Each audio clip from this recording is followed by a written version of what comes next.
Gumising nga ako na napakaaga para igaya ang pagkain ni Maron. At hindi ko nga muna siya papapasukin ngayong araw na ito. At baka mabinat, alam nyo na. Mahirap na, baka magkasakit ulit. Medyo okay na nga siya ngayong araw na ito. At sana tuloy-tuloy na ang kanyang paggaling. So magandang araw po sa ating lahat. Hello Philippines and hello world. Paglabas ko nga ng bahay kanina, walang tricycle. Aba, kung hindi pa ako sasakay, aabutin ulit ako ng 1 oras sa paghihintay. Kasi hudang naghanap talaga ako ng tricycle na masasakyan. Ako nga yung huling dumaan bago isara yung lubid. Nakakaloka. 6:40 ng umaga yan. Alas 7 yung una kong pasyente. Kung hindi pa ako nasakay, alas 8 na ako mag-uumpisa sa pagpapasyente ko. Itanghali na yun. Yung mga service kong tricycle, mga na-traffic. Kahit isa, wala pa sila. Kakaloka mga tricycle. Kaya bago ang driver ko ngayon. Hindi ako sanay kapag bago. So ayun na nga at mag-uumpisa ng araw ko. Iniwan ko na namang mag-isang anak ko sa bahay. Sa bagay, sanay na siya doon iniiwan ko kapag may sakit siya. Basta kompleto lahat ang kailangan niya. O yan ang pila na sasakyan, napakahaba, nakakaloka. Kung hindi pa ako sumakay ngarag. Maghahantay ako na napakatagal. 1 oras mahigit yan. Napakadaming humps sa tulay. Kaya napakabagal ang usad ng mga sasakyan. Hindi pwede magmabilis at masisira ang kanilang gulong. So ayun na nga, tapos na ako sa 3 pasyente ko at pupunta na ako sa huli kong pasyente. Pasensya na po ulit sa mga pasyente ko na re-sked kasi alam nyo na ang tulay.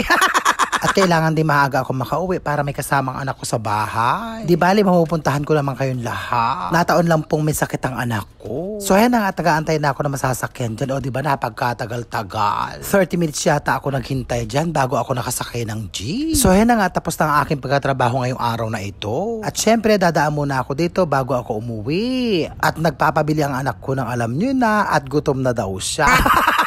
Ito lang naman ang nakakain niya kapag may sakit siya. Kesa hindi siya kumain. Napakahirap talaga kapag ang anak ko may sakit. Lahat gagawin para gumaling siya. Napupuyat nga rin ako kasi binabantayan ko yung pag-inom niya ng gamot. At lagi ko nga siyang hinahawakan, tinitignan ko kung may lagnat. So hay na nga at nakabili na ako at pupunta naman ako sa palengke para bumili ng uulamin ko mamayang hapon. So wala din ako maisip na ulam kaya eto na lang. Itong tinapang napakatinik. Tapos isasaw-saw ko na lang sa kamatis sa may bagong o diba, pak na pak.